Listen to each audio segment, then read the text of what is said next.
Yesu nashimwe bene data, nongeye kubasuhuza kandi baha ikaze muri uyu mwanya mwiza w'ijambo ry'Imana. Uwiteka bishimiraho muri hose.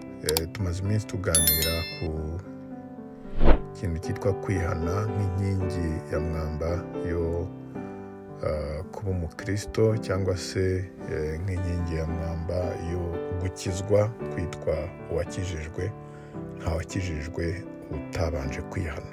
Kwihana rero twabonye yuko binagirwa no ukatura ibyaha byawe, ukatura ibikuremereye kugira ngo Yesu wakubambiwe akuruhure. Uyu munsi rero ndifuza ko twongera tukaganira, cyangwa se tuganira kuri uku kwihana, ariko tureba uwihannye ese arihana bikagenda bite, ese arihana kamera te. Ubundi uwihannye akenshi agira impinduka, nk'uko twabivuze, agira impinduka mu buzima. Buri wese wari usanzwe umuzi akabona hari icyahindutse. Byaba bibabaje rero uvuga ko wihannye, uvuga yuko wabaye umukristo, uvuga yuko wakijijwe, ariko nta kintu umuntu n'umwe yakubonaho ko wahindutse. Burya bajya bavuga ngo umuntu amenywa n'abo babana umunsi ku munsi. Kuko ushobora kuza mu rusengero ukiyorobeka, ushobora kujya ku kazi ukiyorobeka, ariko mu rugo iwawe, mu rugo aho uba, baba bakuzi wese. Kuko baba bakuzi ugiye kuryama, baba bakuzi ubyuka, baba bakuzi muri free time yawe. Bivuga ngo rero byanze bikunze hari impinduka byibura nk'abo bakabonye kubera yuko wakijijwe. Rero na Yesu yigeze kubwira abafarisayo, abantu bari bateranye baje bashaka kubatizwa, ati mwa bana b'incira mwe, ninde wababwiye umujinya ugiye gutera mukaba muje kubatizwa? Aranababwira ati mwere imbuto zikwiriye abihannye. Bivuga ngo hari abibwira ko bihannye ariko nta mbuto bera, hari abibwira yuko bakijijwe ariko nta mbuto bera, kandi abangaba turabagwijije benshi muri iyi minsi. Ariko rero buriya uwihannye yera imbuto kubera yuko n'umuhinzi yateye imbuto iragenda ikajya mu butaka ikabora, kimubwira yuko imbuto yizera irazamuka ikava mu butaka igatangira kwera izindi mbuto. Abantu nyine bakavuga bati umuhinzi runaka yejeje. Rero niba hari imbuto yatewe muri wowe ikaba itarimo kwera ngo abantu bayibone basoromeho, bivuga ngo kwihana kwawe, intego yo kwihana ntabwo iragerwaho, kubera yuko wakagombye kuba wera imbuto zivuga rero ni imbuto z'umwuka. Kuko iyo wihannye ubana na mwuka wera. Iyo wihannye, iyo ufashe icyemezo, mwuka wera ataha muri wowe agatangira kurwana na kamere agenda yiganza.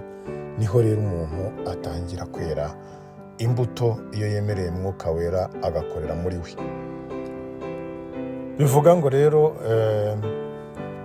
umukristo wera imbuto zibasha gusoromwa na bose, kubera yuko imbuto z'umwuka nk'uko tuzibona mu Galatiya 5, umwuka wera uri muri wowe ugira urukundo. Ntabwo uba uvuga ngo kariya ndakanga, ntabwo ugira urwango muri wowe. Imbuto y'urwango iva muri wowe. Ufite wihannye akagira izi mbuto z'umwuka wera agira ibyishimo, ntabwo ahorana umwaga, ntazinga umunya. Uyu muntu arangwa n'amahoro, nta muvurungano agira. Uyu muntu agira kwihangana, ntabwo arakazwa n'akabonetse kose. Uyu muntu agira neza. Kugira neza rwose bitaha muri we, ugahora wumva ugomba kugira neza, ugahora wumva ukugannye wese hari neza bamugirira. Uyu muntu kandi agira ingeso nziza. Bya bigeso bibi bya kamere biragenda bikarandurwa muri wowe, kubera ko umwuka wera yatashye muri wowe. Kubera kubyihana, ukabyihana bikakuvamo, hanyuma ugatangira kugira ingeso nziza kandi ugakiranuka kubera yuko bya byaha uwiziringatiyemo, ibyo ngibyo ubasha kubivamo, ugatangira gukiranuka ndetse ukagwa neza kandi ukirinda kubera yuko umuntu wakijijwe agira kwirinda. Umuntu atirinze utirinze ubundi ibyinshi wabigwamo, ariko umutima wo kwirinda tuwuhabwa na Mwuka Wera.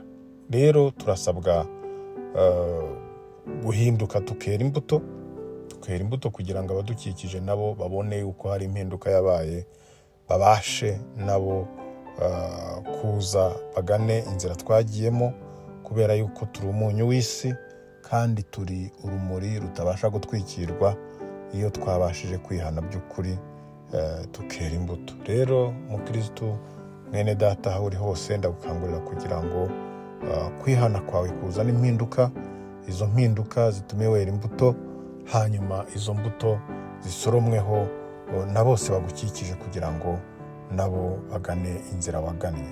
Imbuto, iyo tuvuga ngo umuntu agusoromaho imbuto, mbahaye nk'akagero gatoya, uzasanga hari umuntu wibeshya akamukandagiraho atanabishaka, agahita azamuka akamutuka ibitutsi utamenya byose.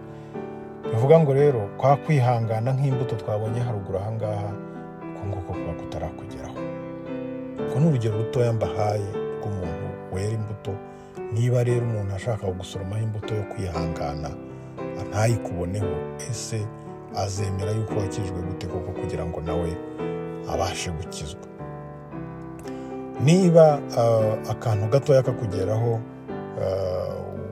tuvuge wabuze icyo kurya, wabuze ikintu runaka, ibyishimo bikabura, ukabura ibyifato, kakanyarara rwose, ukumva ibintu byacitse, none se utandukaniye na wa wundi udafite Kristo, utagira ibyiringiro? Hari imbuto rero z'umwuka tugira iyo twihannye hanyuma tugahindukira tukagira impinduka. Hari imbuto tugomba kwera zirimo izi ngizi twavuze hano haruguru.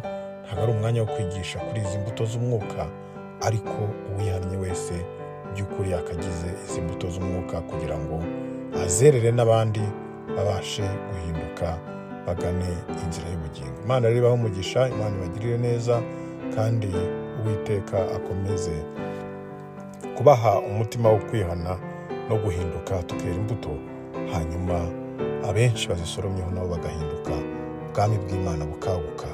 Mu izina rya Yesu Kristo umwami wacu, mukombe basabiye. Amen.